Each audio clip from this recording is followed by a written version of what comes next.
Alright, so we're setting up for our new resin build. So we got our box. We use the same box as last time. Only we've put a little divider in between because we're going to be casting two separate casts of equal dimensions. There's Yaku, all set up. We've carried everything out of the garage so that we can work inside. So this is what the blackwood looks like. You can see there's a nice light grain on the side. So this we're going to make some tables out of. They're nice and big slabs. And this is the red aromatic cedar. It's like a greenish tint to it as well. So this over here actually looks like a bit of green as well. So I've picked out my pieces for the speakers and decided what's going to go where. So these pieces here are going to get mited, and this is going to be the front section where the speaker is laid into it, like so.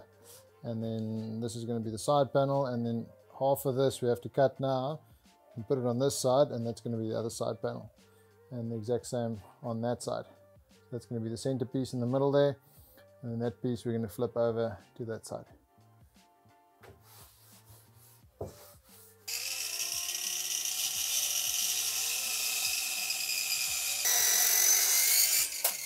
So we're just marking out where the miter joints are going to be so we can get an idea of where to orientate our planks. Okay, so let's center these up and see what we want. So my thinking is that I want a thinner gap in the middle, because this is going to be a thinner panel than those. So the dimensions of the speaker is a thin front and a long sides. So I don't particularly want like a big river, because then you've got very little wood visible. Plus you're going to have the speakers inset over here as well. So that's going to cut out further of this white edge. So my thinking is to have the front river quite narrow, and then we can accommodate bigger gaps on the side. Alright, so we've decided now where we want our planks to start and stop. So we're going to square it off. And this is quite nice. We can do this on the miter saw. Okay, so we've cut all our pieces and put them in their molds, and tomorrow we can seal the edges and cast. So we've sealed the underside and the edges of our planks with a porous sealer, cleaned our molds. It's time to spray them now with a wax mold release. So we found it works really well if you spray 2 coats. So we spray one, leave it for about half an hour to dry, and then spray it again. What we've also done is we've made a small another little mold on the side here where we're going to put all these little offcuts in, just as a simple test method. We can test different sealers on it and sanding techniques and finishes and so forth. Alright, so favorite time of the day is time to mix the epoxy. Yaku, what time is it? Epoxy mix time. There we go, it's epoxy time.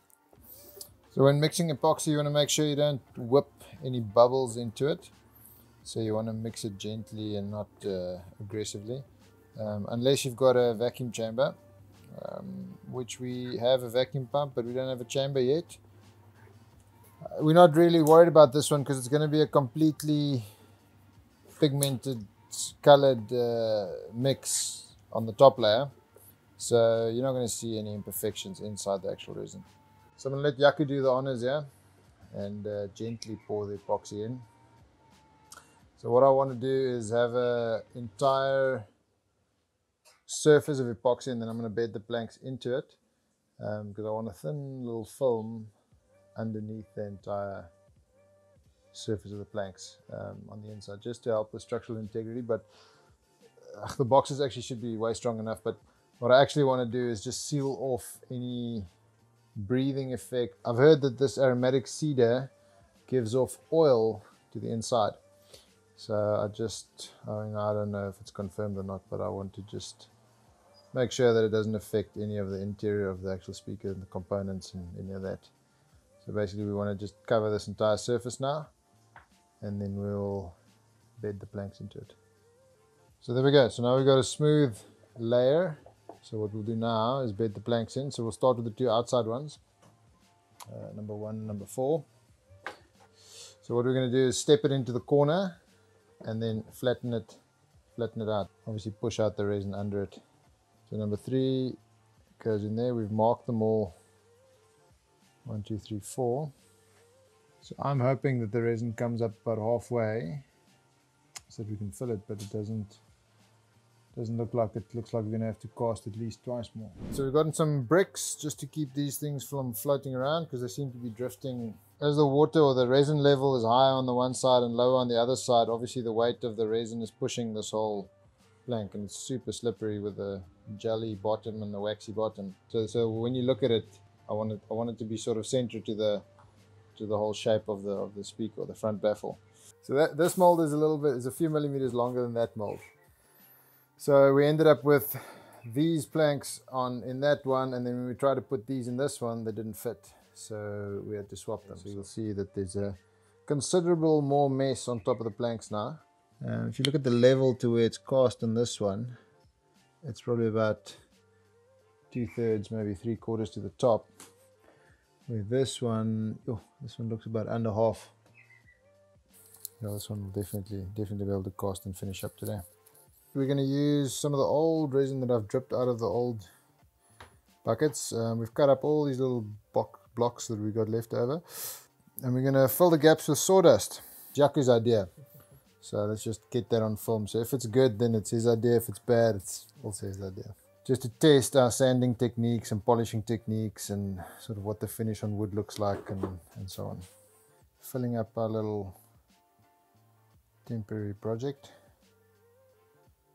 So kids, for physics, the wood will float if it's less dense than the resin. So if your wood weight by volume is less dense than resin, it will float. But it appears in this case it's not. Alright, remember all that stuff I said about wood and density and floating and weight and volume and all that nonsense? So it appears these resin blocks are quite a bit lighter than the resin. So what we've decided to do is take a piece of melamine wood, just so the resin doesn't stick to the edges. We've gone and put some tape around it. So we're going to spray it with a mold release, and then we're going to put it face down on this. So you can see they all of a sudden flush with the resin level again. So yeah, we decided to change our plan a little bit. If you hold this flame torch down, then the jetting goes all crazy and flame comes out like ridiculously big. So we've had in the past where we actually char the charcoal and there's like a charred mark on it. But if you sweep fast enough across it, then you tend to come out unscathed. The important thing about like the slow curing epoxy that's really nice and you got to remember is there's no rush because it cures over a few hours, so there's no need to be in a hurry. We're just putting our second clear coat in here just to raise the levels up a little bit.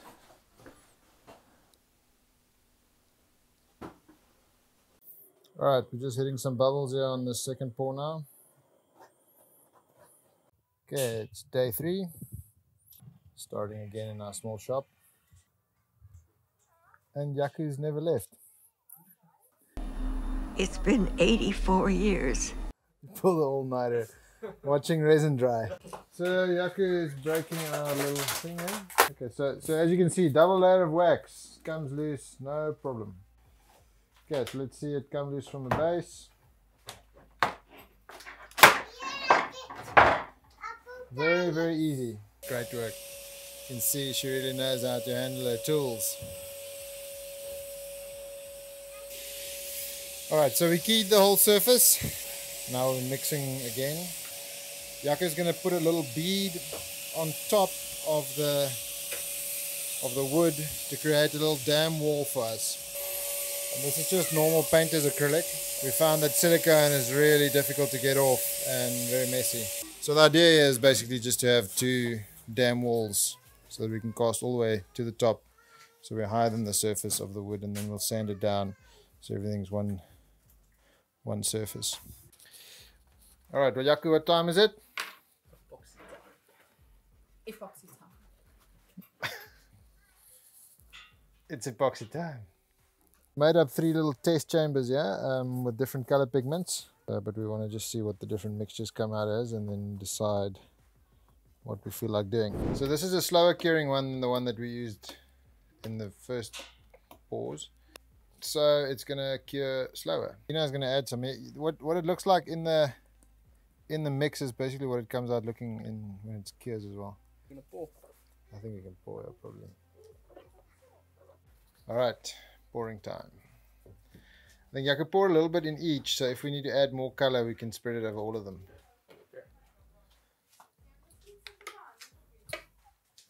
This is definitely more runny than the other stuff, eh? Yeah. Alright, so we filled up our whole mix and we are just a little bit shy on the volume side. You'll see there's a bit of an edge still exposed there and there. Some of the edges are covered, like over there it's overflowing. Something's acting against this thing here. If you look at, if you see there, there's a line. I've got a feeling that it's the wax on the actual surface there that's pushing the pigment away. You know, like when you throw certain chemicals on water, they tend to run away from each other. If you look at what it's doing it on absolutely every single one. It's doing it there, it's doing it there, doing it there, doing it there. Yeah, there you can see it's flow. It has to be flow, because that from that little bug hole there, you can see that half moon shape at the bottom where it drained out. So as the flow happens, it obviously moves the pigment in certain orientations. It could also be, which I hope it isn't, but it could also be that the pigment's actually running in under the planks. We've had that in the past where it actually runs under the mold. I hope it's not that, because then obviously we're using more resin than we need to. The whole idea of the pearl is that it's going to be a streaky, artistic sort of look, so you're not going to get a uniform look anyway. All right, here we go. Top up. My wife's an artist, so she paints a bit, so I'll leave the artistic stuff to her. Yeah, you know, I like this too. Really cool. Okay, so it's the next day, day 3. So we cast this final pearl layer about yesterday, and it's still very gooey. So this stuff is considered, so if you look at this over there, you can see it's still gooey. It's not runny anymore, which is great, but definitely not at all ready for the touch. On the positive side, it's looking amazing. So if you look at the color of the wood, this is what the wood will finish at. So it'll look like that. You can't really see the white lip at the moment because of the bead that sort of obscures that. So that's basically the effect you'll have. The white, the red going into the white. And at the moment it's got a bit of pearl over it, so it's got a very much of a pearl white sheen, sort of opaque sheen over it. But if you just look at what the pearl's coming out as, I think this is going to look pretty amazing. So there you have it. It's going to definitely have to sit for another whole day. I even doubt it will be ready to work tomorrow. I don't think tomorrow is going to be our day yet. Alright, so it's time to break it out of the mold. As you can see, it lifts out really easy. We had a bit of black epoxy run through from the other cast, that cast over there.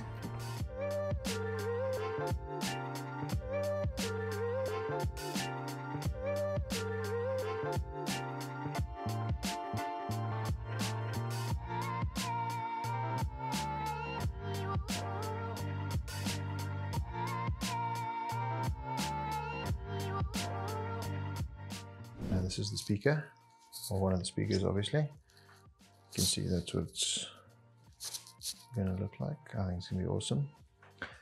We've made the dimensions just slightly wider on top, so the front face is going to be just a little bit wider than this, so we probably won't have such a thin clearance between the edge of the speaker. So that bolt there goes through and it pulls this driver in. I expect maybe a baffle there, or I'm sure there'll be one there, because that'll be this is mid-range and these two are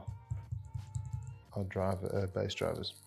So I think there'll be a bass compartment and a mid-range compartment over there.